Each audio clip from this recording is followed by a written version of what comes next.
안녕하세요. 알리스터 맥그라스의 신학이란 무엇인가? 오늘은 제 11챕터 구원의 본성과 기초 후반부 부분 한번 진행해 보도록 하겠습니다. 나사렛 예수는 역사의 특정 시대에 특정 문화에 살았던 유대인 남성이었죠. 그렇다면 이 특정한 개인이 어떻게 보편적 의미를 지닐 수 있을까? 이 물음에 기독교가 제시한 답 가운데 하나가 성육신 교리이며, 이 교리는 나사렛 예수가 모든 시대와 모든 인종, 성, 국가, 문화에 중요하다고 주장하였죠. 그러나 페미니즘의 등장으로 이 문제가 다시 전면으로 떠오릅니다. 1983년에 유명한 가톨릭 여성신학자 로즈메리 레드포드 류터는 자신의 책 성차별과 신학의 한 장을 남성 구원자가 여성을 구원할 수 있는가라는 물음으로 시작합니다. 이 날카로운 질문은 커다란 논쟁을 불러일으켰습니다. 류터 자신은 이 문제에서 나사렛 예수의 남성상은 결정적으로 중요한 것이 아니라고 주장하죠. 정말 중요한 것은 예수의 예언자적인 해방 메시지에 있다. 메시지가 우선하며 메시지의 전달자는 부차적이다라고 주장하였습니다. 그런데 속죄에 대한 여성주의적 논의는 구원자인 그리스도의 남성상이라는 특정한 문제를 넘어 한 걸음 더 나아갔는데요. 점차 구속의 양태가 중요한 관심사가 되었으며 대속과 희생적 죽음 같은 개념들이 특히 비판의 주제로 다루어졌습니다. 조앤 브라운과 레베카 파커는 자기 아들을 십자가에서 고난당해 죽으라고 보내는 아버지라는 개념은 고난을 찬양하고 또 아동학대와 다를 게 없는 잔혹한 신학을 조장한다고 말하였습니다. 나사렛 예수의 십자가 죽음은 인간이 저지른 악하고 폭력적이고 전혀 필요 없는 불법 행위로 결코 찬양해서도 안 되고 정당화할 수도 없는 일이다라고 보았죠. 많은 여성주의 저술 속에서 십자가는 구원의 상징이 아니라 의로운 사람들에게 수없이 가해진 불의에 대한 상징으로 다루어졌습니다. 그러므로 십자가는 구원의 근거가 될 수 없으며 세상의 불의에 맞선 항거가 된다는 것이죠. 십자가는 비극일 수는 있어도 결코 구속과는 상관이 없는 일이다라는 것이었습니다. 그러나 케임브리지 신학자인 자넷 소스키스는 페미니스트의 접근법이 단순히 종교적 언어의 상징적 복잡성을 무시하며 비역사적이거나 맥락에서 벗어날 뿐만 아니라 성별도 없는 사람이나 원칙을 제시한 후에 그것 혹은 그 사람을 신앙에 대한 영감과 기초로 삼고 있다는 염려를 표출합니다. 예수의 이야기를 페미니즘의 시각에서 다시 말하려는 많은 여성 신학자의 어려움은 그들이 우리에게 그런 값싼 비용을 지불하도록 한다는 것이다. 성차별주의적, 폭력적, 계급 질서적인 것은 무엇이라도 반드시 사라져야 한다. 그래서 아버지, 왕, 주님, 피와 관련된 이야기는 모두 사라진다. 우리에게 남겨지는 것은 모든 역사적 특성을 잃을 위험을 감수해야 하는 성별 없는 선한 인물뿐이다. 이 분야에서 이루어지는 논의에서 확고한 결론을 끌어내는 일은 아직 이르다라고 맥그라스는 평가하면서요. 다만 그러한 주제를 둘러싼 중요하고 생산적인 논의들을 살펴보는 것으로 충분하다. 예를 들어 비폭력적인 속죄에서 위번은 나사렛 예수의 구원 사역을 그가 이 세상의 구조적 악의 세력들과 맞서 싸운 투쟁과 궁극적 승리의 관점에서 논하는 속죄 이론으로 제시합니다. 앞서 살펴보았듯이 구원 개념은 놀라울 정도로 복잡한데요. 기독교의 선교 이론을 다룬 최근 연구들은 상황화와 기독교 선포의 수용자 지향성이라는 개념의 중요성을 크게 강조하고 있습니다. 정신적으로나 정치적으로 억압당하는 사람들에게 복음의 메시지는 해방의 메시지입니다. 개인적인 죄로 억눌려 있는 사람들에게 복음은 사죄와 용서의 기쁜 소식이죠. 복음은 그것을 듣는 사람들의 특수한 상황과 관련됩니다. 달리 말해 복음은 수용자 지향적인 측면이 있다는 것이죠. 만일 아래에서 살펴볼 구원 모델이 기독교의 구원 이해를 완벽하게 구성한 것들이라고 생각한다면 심각하게 찢기고 축소된 복음이 되어버릴 것입니다.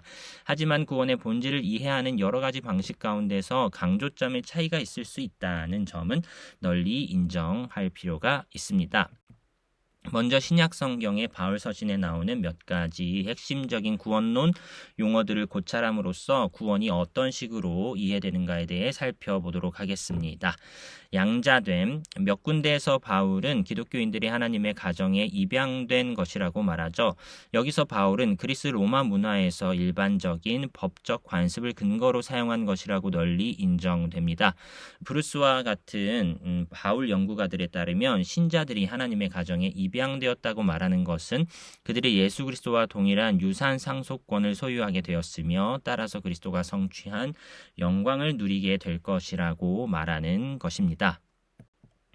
칭의 개념입니다. 바울은 특히 기독교와 유대교의 관계를 다루는 서신에서 신자들이 믿음으로 의롭게 되었다라고 말합니다. 이 말은 신자들이 죄인임에도 불구하고 하나님 앞에서 그들의 죄를 완전히 용서받고 법적 지위가 변했다는 것을 의미합니다. 따라서 칭의라는 말과 의롭게 하다라는 동사는 하나님과 올바른 관계를 이루게 됨이나 하나님 보시기에 의롭게 됨을 뜻하게 되었습니다. 종교개혁 때에는 칭의라는 용어의 의미를 두고 큰 논쟁이 벌어졌죠.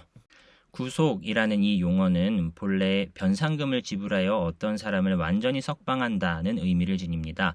바울 사상의 배경이 되었던 고대 세계에서는 이 용어가 전쟁 포로를 풀어주는 일이나 주로 가정의 부채를 갚기 위해 돈을 받고 스스로 노예가 된 사람들을 풀어주는 일을 가리키는 말로 사용되었습니다. 바울은 기본적으로 이 개념을 그리스도의 죽음이 신자들을 율법이나 죽음에 종된 상태에서 해방하여 그 대신 하나님의 종이 되게 한다는 의미로 사용하였죠. 네 번째, 구원이라는 용어입니다. 여기서 꼭 기억해야 할 사실은 바울은 그리스도가 신자들에게 베푸는 유익이 어떤 것인지 명료하게 밝히고자 다양한 이미지들을 사용한다는 점입니다. 그 이미지 가운데 하나가 구원이라는 용어죠. 이 용어는 여러 가지 이유에서 다른 이미지들을 누르고 가장 중요한 것으로 인정받게 되었는데요. 사실 이 용어는 다양한 의미를 포함하고 있으며 이에 대해서는 자세히 살펴볼 필요가 있습니다. 바탕에 놓인 관념은 치명적인 질병에서 치유받는 일을 포함해 위험이나 속박에서의 해방이라는 것입니다. 이 중요한 바울의 용어는 치유와 해방 같은 관념을 포함합니다. 앞서 지적했듯이 구원에는 과거와 현재와 미래의 차원이 포함된다는 것이 바울의 견해죠. 이 사실은 구원의 종말론적 이해에 중요한 함의를 지닌다라고 말할 수 있습니다. 구원에 관한 바울의 용어들을 살펴보았죠. 이제 기독교 신학 전통 안에서 구원 개념이 어떻게 발전하고 탐구되었는지 고찰해 보도록 하겠습니다. 신화 개념입니다. 하나님이 인간이 되신 까닭은 인간으로 하나님 되게 하기 위해서였다. 알렉산드리아의 아타나시우스가 한 말인데요. 널리 애용되는 이 신학 경구는 동방 기독교 전통, 곧 교부 시대뿐만 아니라 현대의 그리스와 러시아 정교회 신학 전통에서 이루어진 구원론 성찰의 바탕을 이룬다고 볼 수 있습니다. 신화라는 말은 아타나시우스와 같은 사상가들이 널리 사용한 두 개의 그리스 단어를 번역한 것인데요. 하나님이 되어가다를 뜻하는 세오시스와 하나님이 되다를 의미하는 세오포이에시스가 그것입니다. 전자는 알렉산드리아 학파와 관련되며 신화를 하나님의 실체와의 하나됨으로 생각합니다. 후자는 안티오키아 학파와 관련되고 신자와 하나님과의 관계를 하나님의 영역에 참여한다는 의미로 더 많이 해석되는데 이것은 주로 윤리적 완전성의 측면에서 생각합니다. 두 가지 이론의 차이는 미묘하며 앞서 우리가 주목했던 것과는 매우 다른 그리스도론을 반영하죠. 하나님 앞에서 의로움이라는 개념에 대해 살펴보겠습니다. 루터에게 구원의 문제는 죄에 얽매인 인간이 도대체 어떻게 하나님의 현존 안에 들게 해줄 의로움을 얻을 수 있겠는가라는 쟁점과 밀접하게 연결됩니다. 이러한 관심사는 결코 시대에 뒤진 것이 아닌데요. C.S. 루이스가 쓴 순전한 기독교에서 한 다음과 같은 말이 그 점을 잘 보여준다고 할 수 있습니다. 나 자신의 실상을 발견할 때마다 내가 훌륭한 사람이 못 되는 정도가 아니라 매우 추한 인간이라는 사실을 깨닫는다. 내가 저지른 어떤 일들을 생각하면 혐오감과 두려움에 가슴이 떨린다. 이러한 관심사는 자연스럽게 칭의 문제를 법적이거나 재판의 범주를 이용해 다루는 쪽으로 나아가게 한다라고 맥그라스는 말하는데요. 하나님의 형벌 위협이 매우 진지하고 심각하게 다루어진 시대에 죄로 인한 정죄로부터 자유를 얻는다는 이 개념은 복음의 핵심으로 여겨졌습니다. 개인의 성결이라는 개념이 있습니다. 서방 기독교에서 가장 두드러진 한 운동에서는 십자가를 개인적 성결의 기초로 보아 크게 강조하였는데요. 나사렛 교회가 포함된 웨슬리 성결 전통에서는 개인적으로 성결을 구현하는 일을 중요하게 여겼습니다. 신자의 성결은 그리스도의 사역에 근거하며 성령의 사역을 통해 형성된다. 웨슬리는 칭의를 가장 중요하게 여기고 신자들이 그리스도의 의에 의지하여 확신을 얻게 된다는 점을 주장하면서도 성결함에서 성장해 가야 한다고 주장하였습니다. 웨슬리는 신자의 완전 개념을 죄가 없다는 의미가 아니라 포괄적이고 도덕적인 변화가 점차 깊어지는 과정이라는 의미로 이해하였는데요. 웨슬리는 이 견해를 제시하면서 그가 신비적 저술가라고 부르는 사람들의 저작에 의존하였음을 밝혔습니다. 이러한 개념이 미국 감리교회에서 더 크게 발전하였는데요. 프랜시스 에즈베리는 신자들은 인생의 어떤 순간에 완전한 성화에 도달하게 되기를 바라야 한다고 주장하였습니다. 19세기 미국 개신교에서 부흥운동이 강조되면서 기독교인의 삶에서 분명하게 볼 수 있는 전환점을 중요하게 여기게 되었는데요.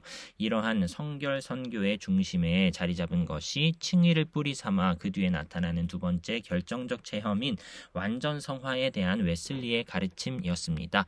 이렇게 성결의 필요성을 강조하게 된 한 가지 이유는 남북 전쟁에 뒤이은 미국의 도덕적 황폐화에 대응하기 위해서였다라고 맥그레스는 분석합니다. 후에 이 성결 가르침이 발전하는 데 핵심적인 역할을 한 인물이 당대의 감리교회 여성 가운데 가장 탁월했던 피비 워렐 파머입니다. 파머는 웨슬리의 완전 성화 교리 몇 가지를 수정하여 발전시켰는데요. 웨슬리와 마찬가지로 그녀도 완전 성화를 성령의 두 번째 독특한 사역으로 보았으며 하나님께서 죄로 가득한 신자들의 마음을 깨끗이 씻으시고 하나님의 사랑으로 완전히 채우시는 것이라고 가르쳤습니다. 이러한 마음의 성결이 천국으로 들어가는 데 필수 조건이 된다고 말하였죠. 웨슬리가 성결을 은사라고 생각한 것에 반해 파머는 의무라는 면에서 이해하였습니다. 어떤 점진적인 과정이 아니라 한순간에 온 마음으로 이루는 헌신을 성화의 핵심으로 강조한 것이었죠. 또 웨슬리는 성결을 점진적으로 완성해 가는 것으로 이해하였는데 반해 파머는 성결의 즉각적인 요소들을 강조하였습니다. 이것은 파머의 성결 가르침과 나중에 오순절 운동에서 나타난 견해의 유사성을 보여준다는 점에서 중요합니다. 여기서 밝혀둘 중요한 점은 파머가 완전 성화와 성령 세례를 동일하게 여겼으며 성결과 능력이 밀접하게 연결된 것으로 주장했다는 점일 것입니다. 인간의 본래적 실존과 관련하여 구원을 이해하는 사람들이 있었는데요. 실존주의가 등장하면서 인간의 본래적 실존에 대한 관심이 새롭게 일었습니다. 실존주의는 인간을 주체적 실존을 결여한 객체로 다루는 비인간화의 흐름에 맞서서 개인의 내적 삶에 관심을 기울여야 한다고 주장하였죠. 마틴 하이데거가 본래적 실존과 비본래적 실존을 구분함으로써 인간 실존의 양극적 구조를 해명하는 중요한 길을 열었다고 볼 수 있는데요. 두 가지 선택 가능한 길이 드러났습니다. 이 이론을 발전시킨 루돌프 불트만은 신약 성경에서는 두 가지 가능한 인간 실존 양식을 말한다고 주장하였는데요. 하나님에 대한 신앙을 특징으로 하는 본래적 실존, 곧 구원받은 실존과 무상한 물질적 질서의 포로가 된다는 것을 특징으로 하는 비본래적 실존이 그것이었습니다. 불트만은 캐리그마 속에서 그리스도가 본래적 실존을 가능하게 하고 누릴 수 있게 해준다고 주장하였죠. 폴 틸리히가 이와 유사한 이론을 약간 다른 용어들을 통해 주장하였는데요. 틸리히의 사고체계 안에서 구원은 자신의 개인적 실존 내에서 갈등을 겪고 있는 사람들에게 통찰을 제공해주는 인간 일반의 실존 철학으로 추락한 것처럼 보입니다. 이 이론은 구원의 초월적 차원을 강조하는 사람들뿐만 아니라 해방신학처럼 기독교 복음의 사회 정치적 측면을 강조하는 사람들에게서도 크게 비판을 받았습니다.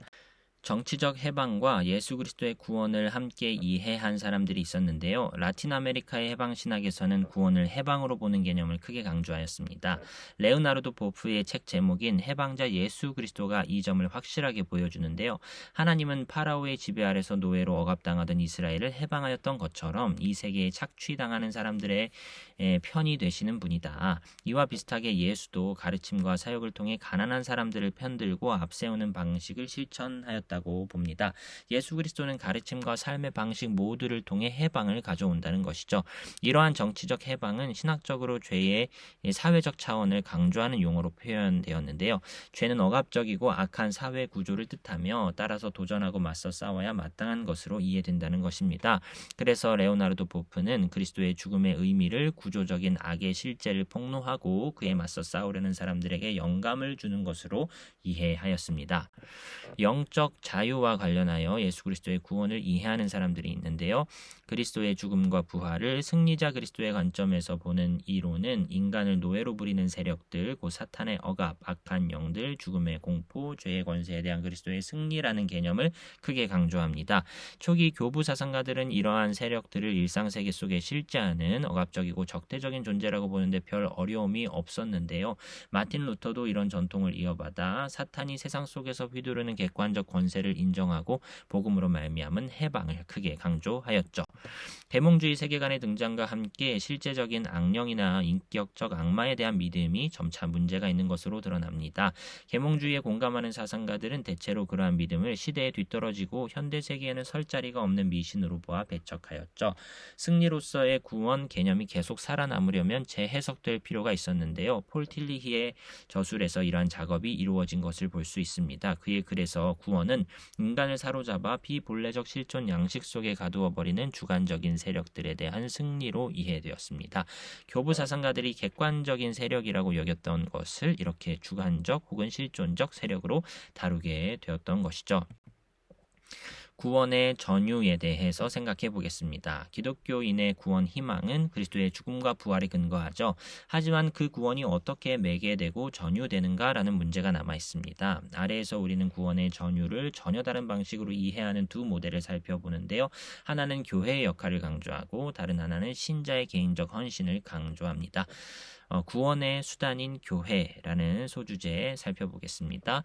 3세기의 카르타고의 키프리아누스는 교회의 역할을 구속의 중보자이자 보증인으로 보는 기독교 사고에 결정적 영향을 끼치게 되는 표어를 남겼는데요. 교회 바깥에는 구원이 없다는 말이 그것입니다. 이 간략한 표어는 여러 가지 의미로 해석할 수 있었죠. 구원은 교회의 교인이 됨으로써만 얻을 수 있었다. 구속을 베푸는 데서 교회가 독점권을 행사하였다라고 처음에는 이렇게 이해되었습니다. 교회의 제도가 천국 소망의 보증인이 된다는 사고는 곧바로 교회 건축에도 반영되었는데요. 로마네스크식 교회당의 거대한 입구는 흔히 공들인 조각상들이 세워져 있었는데 그 조각상들은 천국의 영광스러운 모습을 담고 있으며 이러한 세상은 오직 이 교회당 안에 들어감으로써만 얻을 수 있다는 의미를 구체적 질감을 통해 선언하는 것이었습니다. 교회당의 서편에 있는 큰 문 위에는 이 교회에 들어감으로써만 천국을 얻을 수 있다는 글귀가 문으로 새겨져 있었는데요. 이러한 목적에서 교회의 입구는 그리스도와 동일시되어 지나가는 사람이나 잠시 멈춰 장엄한 장식들을 바라보는 사람들에게 직접 말을 건네왔습니다. 지나가는 사람들과 죄를 참회하러 오는 사람들, 나를 통해 가라, 나는 생명의 문이다 라는 식의 글귀가 적혀 있었다는 것입니다. 다른 한편으로 어떤 사람들은 구원을 교회 제도와 필연적인 관계가 없는 순전히 개인적인 문제로 간주합니다.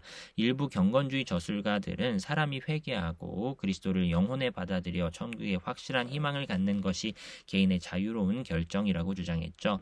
교회의 제도는 이 과정에서 어떤 결정적인 역할을 하지 못하지만 그 이후에는 목회적 지원과 영적 양육을 위한 귀중한 수단이 될 수 있다라고 보았습니다. 기독교 신학자들은 대체로 교회가 어떤 식으로든 구원을 매개하는 일에 관여한다는 데 의견을 같이 합니다.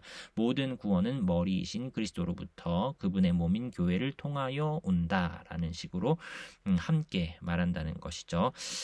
신자들이 개인이나 공동체로 그리스도의 은택에 연결되고 거기서 유익을 얻게 되는 방법을 밝히기 위해 세 가지 주요 모델이 개신교 신학 안에서 사용되어 왔는데요.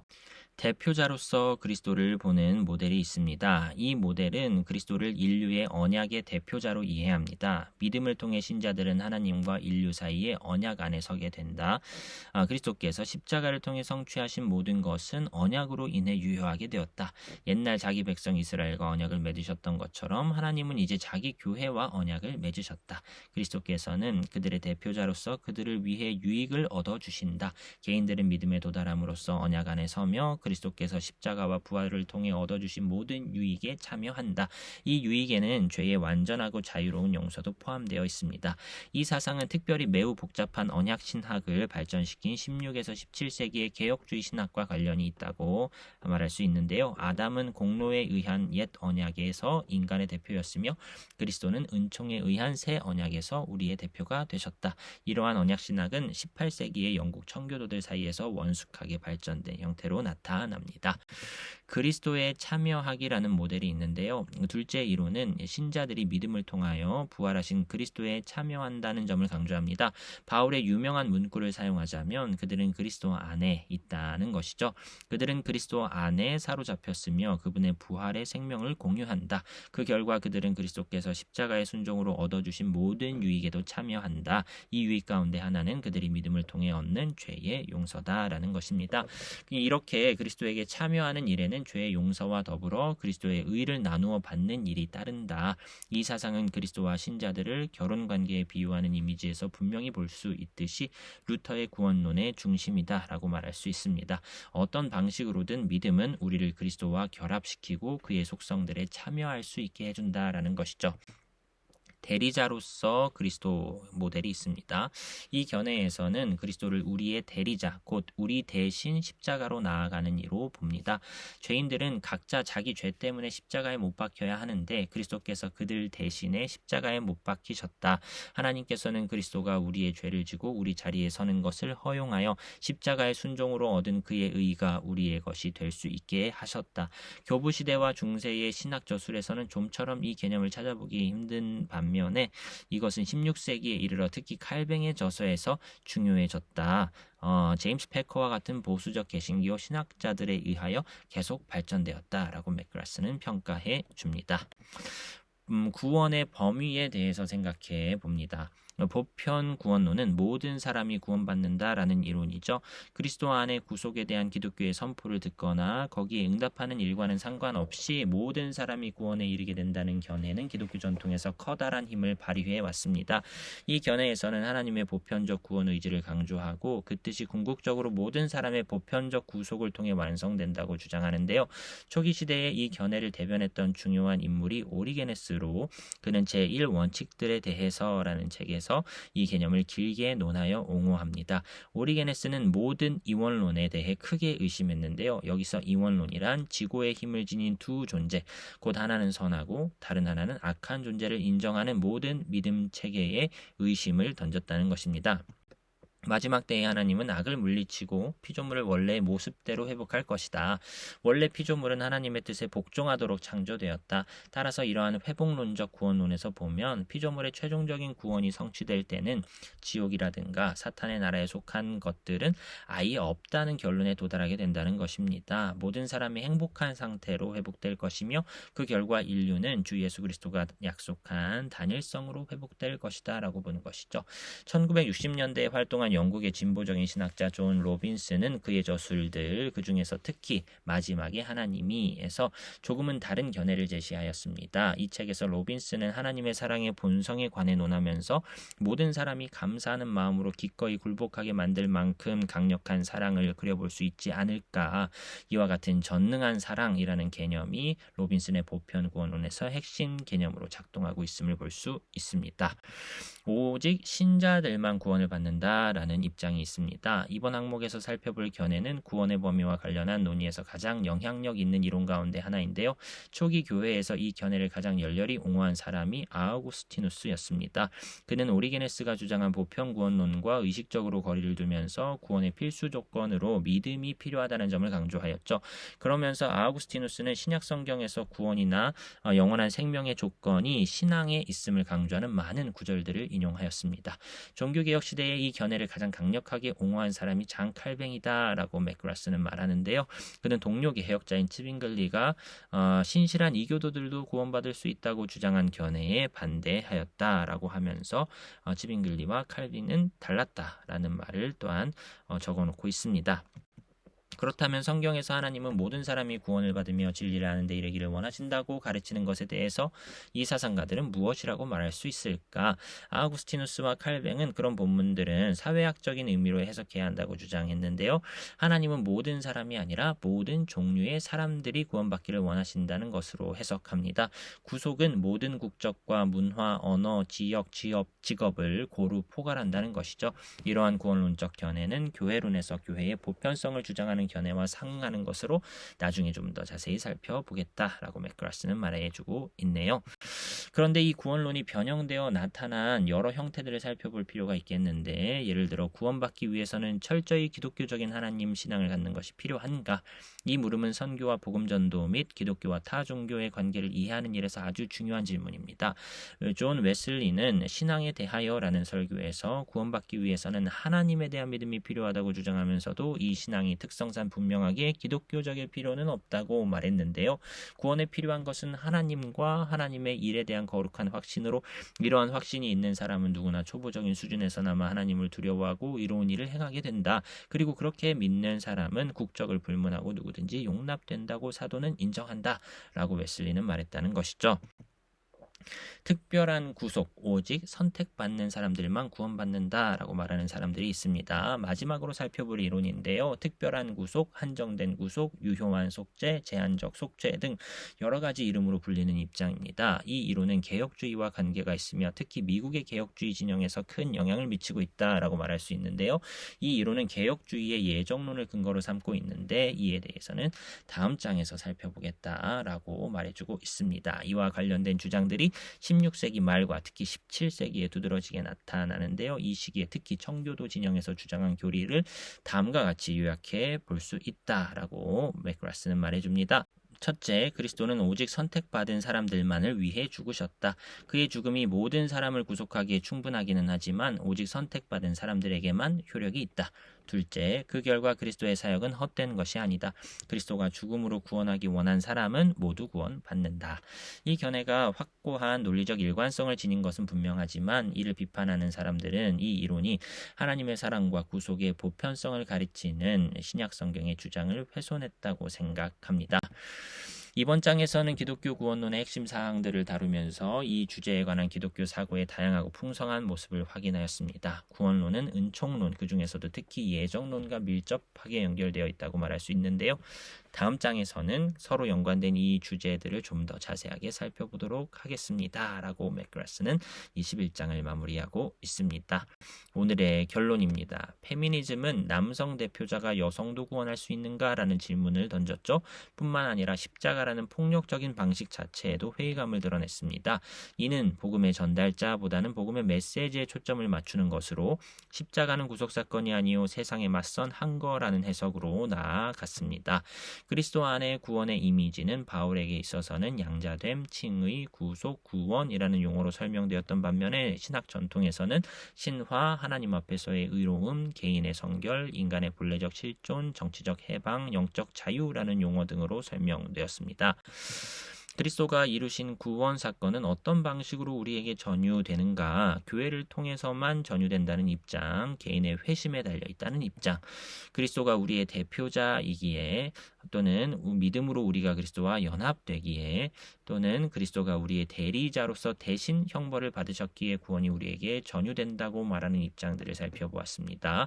구원의 범위는 모든 사람들이 구원받는다는 보편구원론, 믿는 사람만 구원받는다는 입장, 택한 사람만 구원받는 입장으로 구분할 수 있다라고 하면서 이번 장이 마무리되었습니다. 다음 시간에는 제 12챕터 성령에 대해서 생각해 보도록 하겠습니다. 오늘도 수고 많으셨습니다.